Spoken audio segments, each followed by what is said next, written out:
Hi, Stephen Persky here. We're in my backyard. I became a little obsessed with firewood this winter, and what happened was we had a big storm roll through, and it was like late August. Took out a lot of trees, a big, huge hickory tree, and a couple beech trees. And instead of just buying firewood, I said, "Hey, what if I just use the wood that's here?" And so I had my tree guy lay some trunks down, and we're gonna show that. And then, but what you have here, these are wheels of the hickory. This is the big hickory wheels, and we're going to split one of these today. But before we do that, I'm going to splice in a little video of my neighbor cutting the trunks into the wheels.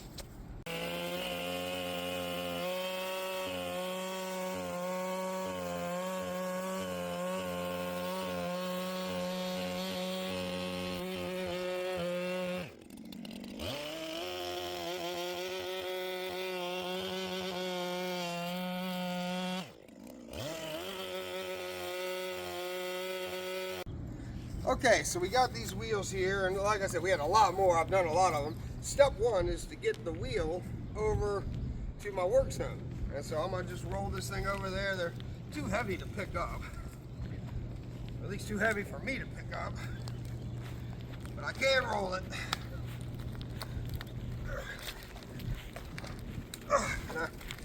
Now it starts going downhill. This part get a little easier right here.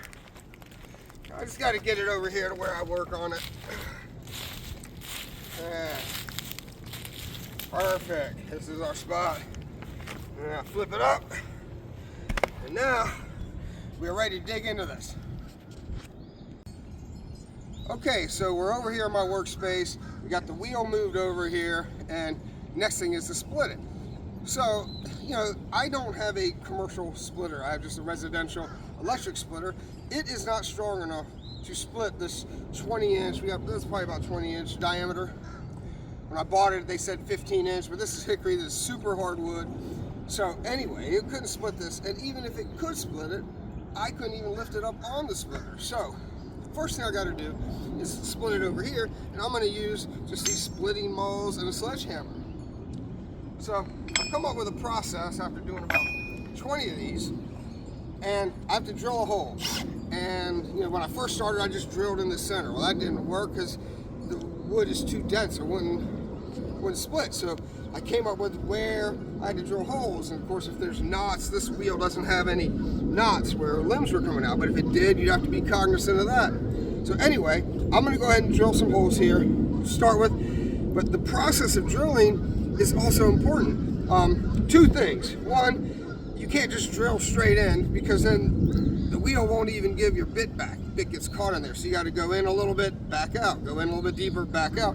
And then the second thing is you got to be aware of not twisting your wrist, because there's so much torque in this drill that you can throw your wrist. And so I use my leg to prevent that from happening. So let's just go ahead and see if we can make this happen.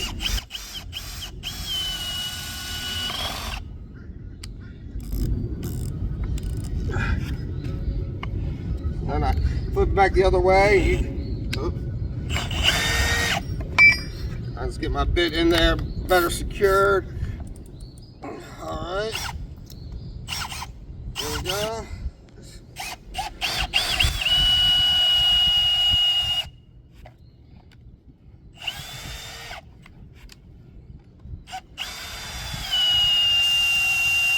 Alright, we're getting down there now.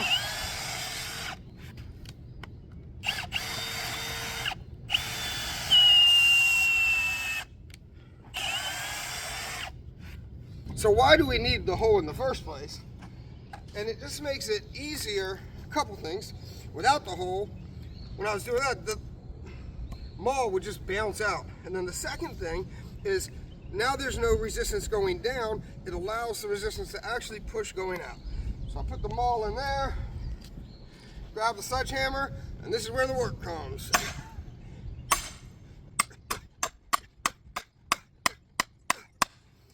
So what I'll do, get one in, and then make another one. And sometimes this goes better than others. It just depends on how dense the wood is.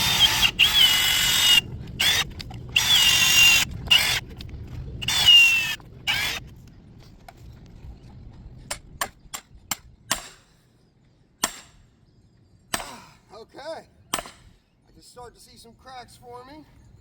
Let me keep going. If you want to zoom in on that.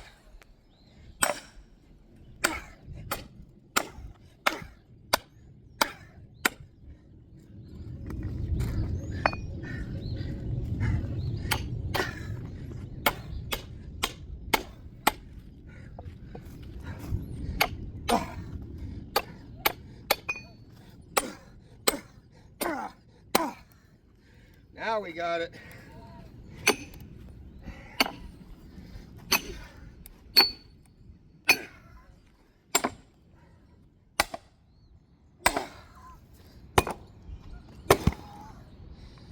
All right, so I'm going to keep doing that till I get this thing that I can work with it.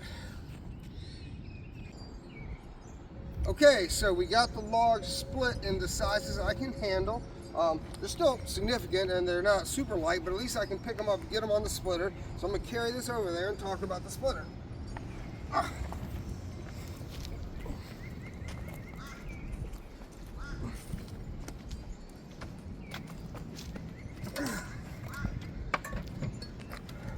Okay, so this is my splitter.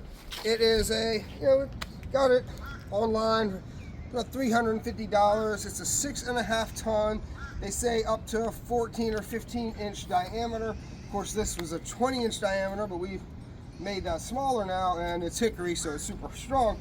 But back to the splitter, it's electric, which is specifically, I want an electric, not gas. Any commercial 30-ton that they use, firewood and tree guys use, would be much bigger. It would be gas. But it's just got an electrical cord that wraps around. Plug it in down here.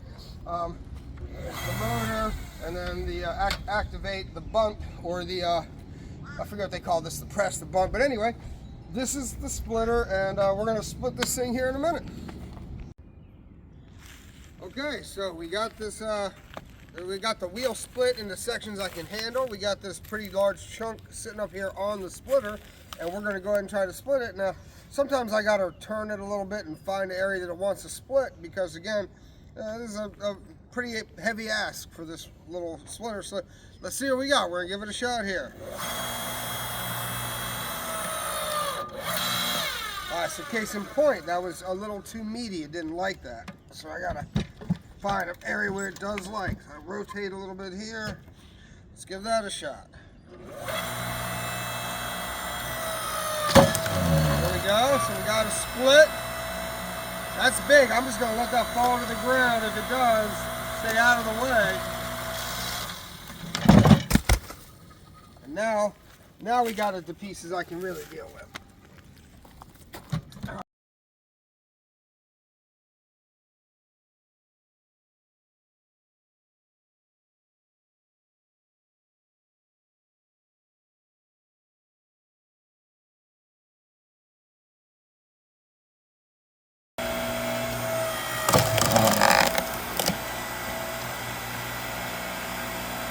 This I can prevent from falling. And sometimes I got to get it down here, and then get my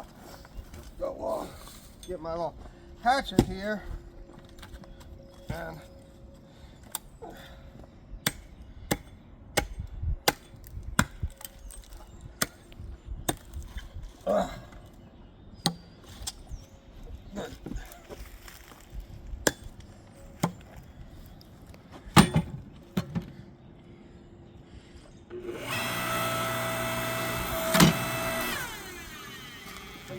then once I get enough to carry over to my stack, bring it over this way, toss it on the stack. My dad always taught me to stack the bark up whenever you have bark. You know, the bark has protected the wood the entire life of the tree. No reason it couldn't continue to do so. So that's what we're going to do. I'm going to do it for the rest of this log. Okay, so you ask yourself, why do I do it? I do it for the fire pit. I'm going to start. I wanted to show you guys, because you saw me with the hickory. What you didn't see is the beech wood. And you can see very different bark here. What happened was the storm took out, when it took out the hickory tree, it also took out some really big beech trees.